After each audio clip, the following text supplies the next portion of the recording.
Welcome everyone to this week's F3 track guide around Circuit Zandvoort. Much prefer this track than last week around the Nürburgring.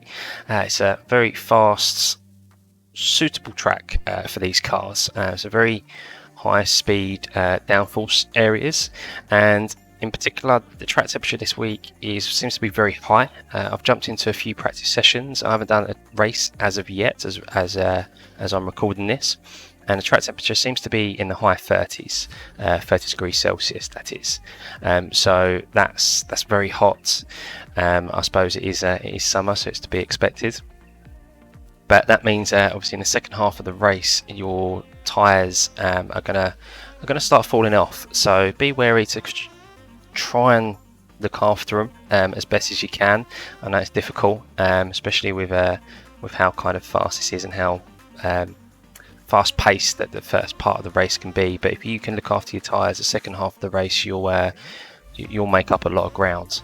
But yeah, I'm really looking forward to this track. So it's a slow drive through as always, with a fast flying lap, with a far chase camera angle afterwards. As always, hope it can take some time off your lap times, make it more consistent this week. As I am recording this as well, I am currently one subscriber away from 500, so I just want to say a big thank you to everyone. I hope, of course, I've still reached that 500. I don't take anything for granted, but I really appreciate everyone who supported the track guides, supported me, and yeah, look forward to making plenty of more content for you. But yeah, let's head into it. So here we are, guys, on the start finish straight, and we're going to make our way down to the first corner. So it's one of the prime overtaking opportunities around Circuit Zandvoort, and what we're going to be keeping an eye out for is pretty much this white line here, in between the 100 and the 50 ball marker. Now, depending on the temperature of the track, obviously this week I believe it's going to be quite hot, around about 38 degrees. We may get lucky and have some it may shut the track temperature down 10 degrees lower or so, if we're lucky. But we're going to do this obviously with 38 degree temperature, very hot summer afternoon in the Netherlands. And our braking point is going to be just after that white line, around about 60 bald marker, if there's a 60 bald marker. Now at this point you're going to be all the way up in the gears, and we want to be hanging over to the left hand side because this is quite a tight kind of hairpin, and we're going to be shifting down into third gear and then eventually into second, keeping it around about this point here. When you hit the curve is when you're probably going to get around to second, and we're going to be keeping it tight to this apex, just letting the car drift round at first with a little bit of trail braking. And as we get around about halfway through, we're then going to get back on the throttle and allow the car to move over to the left hand side. Now, of course, if you get on the throttle considerably early there, the car's going to spin out, or you're going to run wide. It's not too difficult of a corner. A couple of times practicing, you'll be able to trust yourself to get on the throttle a lot earlier. Of course, if the track temperature decreases, you'll have severely more grip. But yeah, it's just a little bit of practice there in regards to just timing the throttle with the varying track temperatures. But then we move up into probably, I would say, the most important sector of this track, because this is where you get this sector wrong, in particular this next corner, your race is over and done with, no matter what. There's no room for error here at all. So at this point we're going to be up into fourth gear. Now, depending on what setup you're using, you may reach up into fifth slightly. You can shift into fifth, but likewise every setup that I've tried is going to be the same, where you go for this corner in fourth gear. Now what you do is you keep it tight to the left hand side. We have a slight dab of the brakes at the edge of the curb or end of the curb. We shift down into fourth or stay in fourth, slightly on the brake as we go round, and as we kind of get up over the crest a bit, we get back on the throttle. Now have a look at my throttle inputs on the flying lap. You'll be able to see how much throttle I actually use, because like I said here, there is no room for error. So the car's going to drift over to the left hand side, and you can obviously use this curb as a little bit of a runoff. It's a very fine margin here though. If you get onto this dirt on the left hand side, you slam on your brakes, there is no way you will actually be able to stop the car. You're just going to end up in the barriers through the grass, because it's a tight hairpin here, so there's no room for error. It's so important to get these next two corners right, and keep it on the black stuff, because your race is going to be over, specifically at the start as well. If you're going to be hesitant, here is where to be hesitant, and just allow other people to make the mistakes around you, and just be aware of what's happening around you, because this is where a lot of people are going to lose it, and ultimately if they lose it there and you miss them, they could take you out as you're going through this hairpin, which can be quite unfortunate. But as I was drifting forward there while I was talking, what we're going to do is the next stage corner comes up in you very quickly. So at this point you're on full throttle, and as you kind of come at the end of that curb there, you want to get back on the brake. And what you want to do is, when you get the car pointing straight, now we're not going to move round to the outside because you'll lose time. What we want to do, we want to keep it straight on the brakes, shifting down into second gear, and we're not going to get tight to that apex just yet.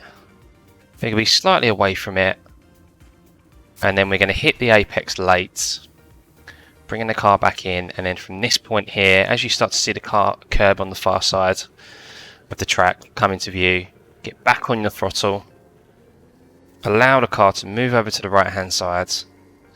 You can get up on this curb a bit as well on the runoff, and it's full throttle all the way up the hill. Now once again, be a little bit careful on with your throttle inputs and getting on the power too early. If you get on the power too early, the car's going to rotate from underneath itself and you're going to spin. So yeah, just be a little bit careful. A little practice required through that first or second sector, shall we say, or the first couple of sectors in particular, because that is where you'll see a lot of crashes, and yeah, a lot of people end their race in there. So what we're going to do is we're going to be working our way all the way up in the gears, covering as little track as possible as we work our way up the hill.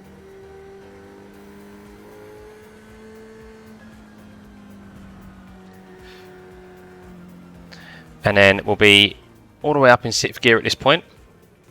Now, what you're keeping an eye out for is we've got a very fast right-hander downhill. Now, we need to trust the downforce of the car here, but we do need to slow the car down. We can't take it full speed, unfortunately. So what you want to do is, as you see this runoff bit here, as you get onto it, you just want to dab the brakes a little bit. Once again, have a look at my throttle inputs on the flying lap, and then shift down into 5th, moving the car in, and then we're back full on the throttle, keeping it tight to this curb. Don't go on the curb because it will throw the car off, allowing the car to move over slightly, staying in 5th all the way at this point, and then we've got quite a sharp right-hander, but a quick right-hander here. Now, yeah, I'm going to call it a kink. I believe it's a kink. Now, what you're keeping an eye out for, you can see the kind of the tyre tracks or the tyre marks in the road, and you can also see where the road, the white line at the track comes in and then goes out again, and it's kind of like a joining point here, right at the end of this tango board on the left hand side. Now we want to move over to the left hand side of the track here to open up the right hander, and at this point you're going to be standing 5th gear, a little bit of trail braking, and then ideally you're going to be able to get 2 wheels taken over that curb. Now of course we don't want to go all the way over the curb because otherwise it will be a slowdown and it can throw your car off, but you can get 2 wheels on that curb, and we'll be trail braking through, and once you get through, you can get back on the throttle again, allowing the car to move over to the left hand side using the runoff. Now, I understand if some of you guys don't feel so comfortable going through there in 5th gear, but it's severely quicker than shifting down into 4th gear. So get used to practicing just trail braking through there and trying to get the turning point right, because that is all important to get through this next sector. Because this, if you get through there, there is an opportunity here to overtake into this sharp right-hander and this slow right-hander.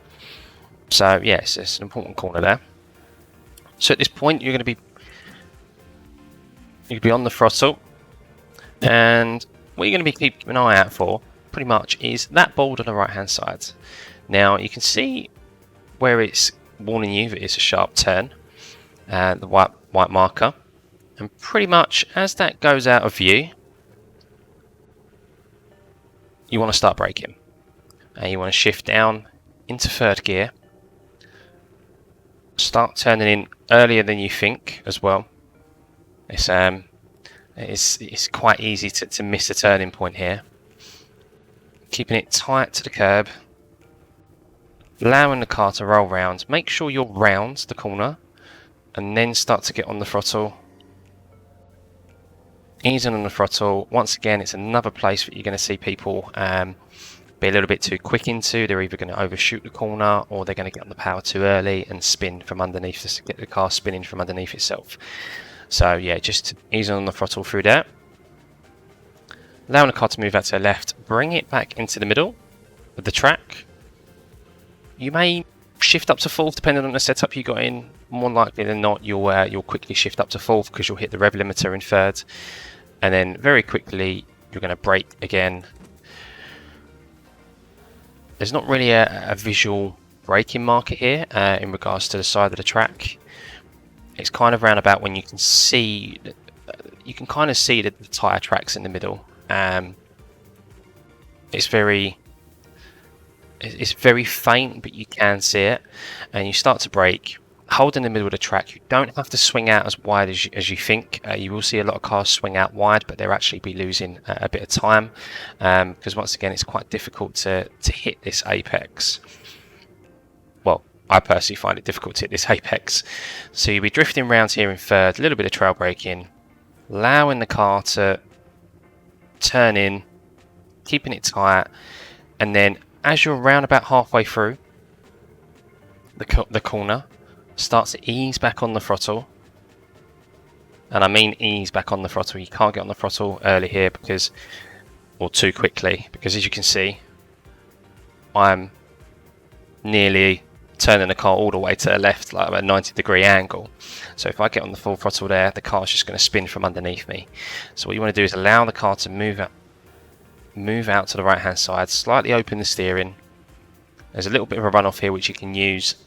Realistically, 9 times out of 10 you're not going to use that. If you do run onto that, you've got on the throttle a little bit too early. And then down into kind of the back straight, we'll call it a little back straight. Once again, another overtaking opportunity. So that corner there is important to get right, because if you get a good exit, you'll be able to get a nice run down into the chicane. And yeah, one of the probably the second most popular overtaking opportunity around Zandvoort. So you'll be working your way all up the gears here. Now you'll get up into 5th gear, and what you want to be keeping an eye out for is the start of this red and white curb. The start of this red and white curb on the left hand side is your braking marker. Now you're going to be braking hard, shifting down into 3rd gear before you reach the chicane. And what you can do with this chicane is you can actually take it, you can actually cut it a little bit. Now you don't want to obviously go over it too much, because the middle of the inside there, as you can see, is slightly raised. That will bottom the car out. But you can cut this corner slightly. You can get 2 wheels over that curb, and that helps to open up the left-hander, because it's quite a sharp chicane this. So you go through, and then very quickly, as you're going down the chicane while braking, you shift down into 2nd gear. And what we want to do is we want to get 2 wheels onto the meshy stuff, keeping it tight and then we want to get back on the throttle as we come to the end of the red curb, allowing the car to move over to the right hand side. We can use this runoff. Once again, have a look at my throttle inputs. It's probably a little bit of practice required to trust yourself to be able to go over that meshy part and to go over that chicane and to get the throttle input correctly, because once again you'll see people overshoot that chicane or get on the power too early and spin the car out. Now we're going to be heading down into the last corner. Unfortunately not an updated Zandvoort, so we haven't got the steep banking as of yet, but what we're going to be keeping an eye out for is no board markers. You're going to be keeping an eye out for the red curb on the left hand side. Now you'll be able to see pretty much in the track that it kind of goes and dips just before this red curb. You can feel it when you're driving through, and it goes through like a dip, like a little bowl, and as you go into that bowl just before this red curb, you want to dab on the brakes. You'll be in fourth gear at this point, and as you're going through the corner, shift down into third, because this will get you the acceleration on the exit of the corner. If you stay in fourth, you won't get that acceleration and you'll lose speed. Get over the curb, get onto the meshy part. Once again, you can cut this corner and then get back on the throttle, trust in the car, trust in the downforce. Now, once again, a little bit of practice required, because this curb, ideally you do not want to get two wheels over, and when I mean over, on it is obviously on the curb, but I mean over onto the left hand side of the red curb, red and white curb, so like the meshy creamy part this merges into the gravel, because if you do, your car sticks to it like a train track. You run to the end and the car throws itself up and you end up crashing. So be careful getting on the throttle too early through the last corner, because we don't want to run we don't want to run wide. If you run wide, 9 times out of 10 it's game over.